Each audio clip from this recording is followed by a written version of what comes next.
Magandang araw mga kaibigan. Bigyan natin ngayon ng reaksyon itong article sa Bilyonaryo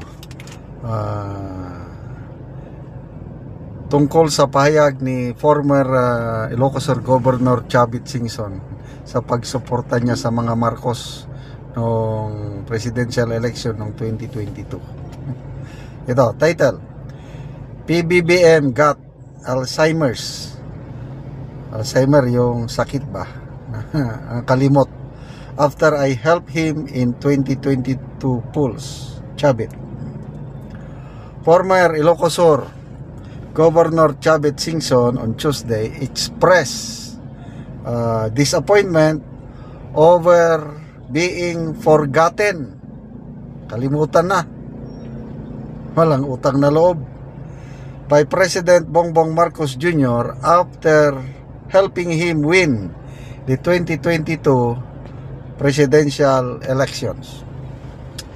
In an interview with the BNC at the Forefront program, Singson claimed that Marcos was actually supposed to run for vice president since then Davao City Mayor Sara Duterte was popular among the voters to succeed her father, then President Rodrigo Roa Duterte. Correct yan eh. Sa lahat ng mga surveys noon, nangunguna talaga si Sara. At aming pamilya, nakahanda na kaming mubutar kay Sara. Marcos, wala. PBBM, walang kapag-asa noon. Okay. According to Singson, Marcos had sought his support for his second vice presidential run. So ang plano lang talaga ni BBM noong 2022 is magtakbo ulit na vice president, according to Singson. At that time, Singson was serving as the president of the League of Municipalities of the Philippines when he was the mayor of Narbacan, Ilocos Sur. Okay. The game plan, he added, was for Marcos to aim for the presidency, but to slide down to vice president if Sara decides to run. Yun ang game plan. So ito yung usapan. Mag-file tayo ng Certificate of Candidacy for President. Pero pag nag-file si Sara, you have to slide down. Then I have to talk to Sara. Ikaw ang Vice President para protektado ka. Yan ang sinabi ni Singson kay then candidate BBM. Sabi pa ni Singson, si Sara siguradong mananalo for president. Nobody would beat her. She's very popular that time, he told program host Karen Jimeno. Ito na ang masakit, sabi ni Singson.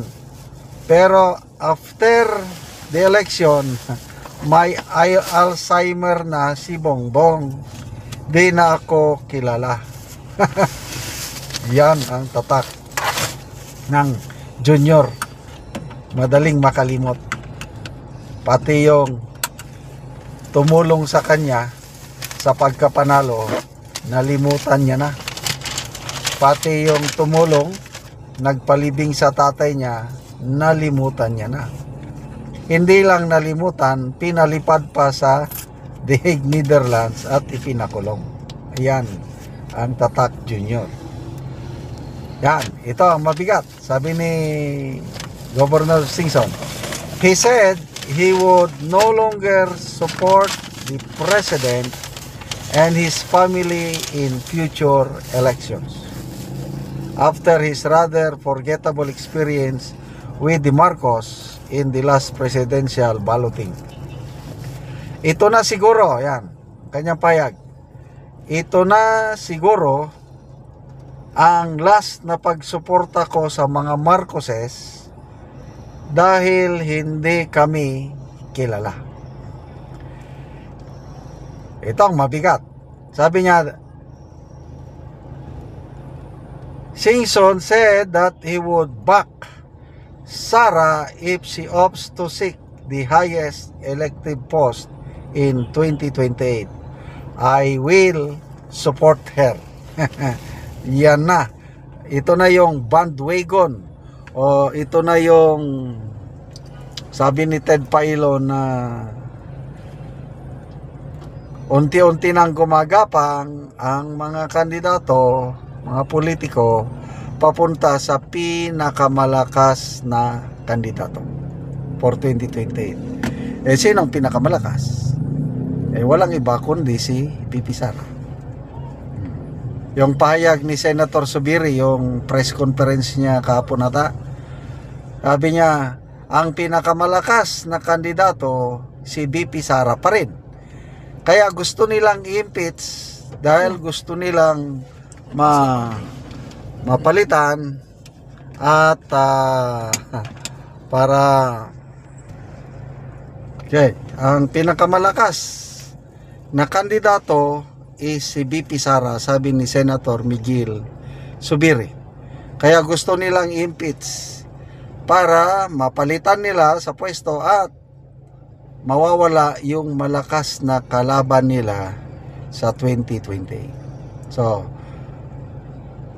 sa latest survey, 35% si VP Sara. Ang sumusunod sa kanya si ex-VP Leni na may 19%. Alanganin pa man, wala pang intensyon si VP Leni na tatakbo. Ang may intensyon si Risa Ontiveros, 3% lang. Si Romualdez, may intensyon 6% lang. So, sino ngayon ang tatalo kay VP Sara? Pangatlo, si Bongo, 11%. Wala namang planong magkandidatong presidente si Bongo. Si Rapi Tulfo na noon napakalakas, ngayon wala na. 9% na lang ang kanyang ratings. Kaya, the man to beat o candidate to beat is VP Sara pa rin.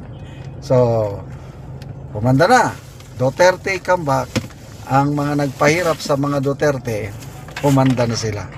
Okay, salamat. Yung tao dito sa may ginagawang event ng mga bakbayan.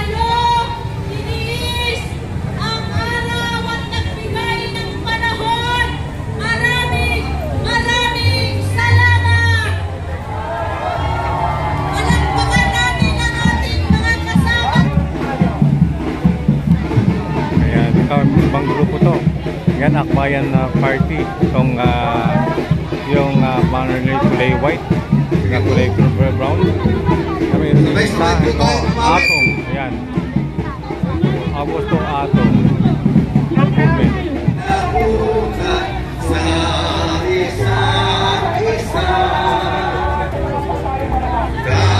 Ayan, at palabas na to mga babayan.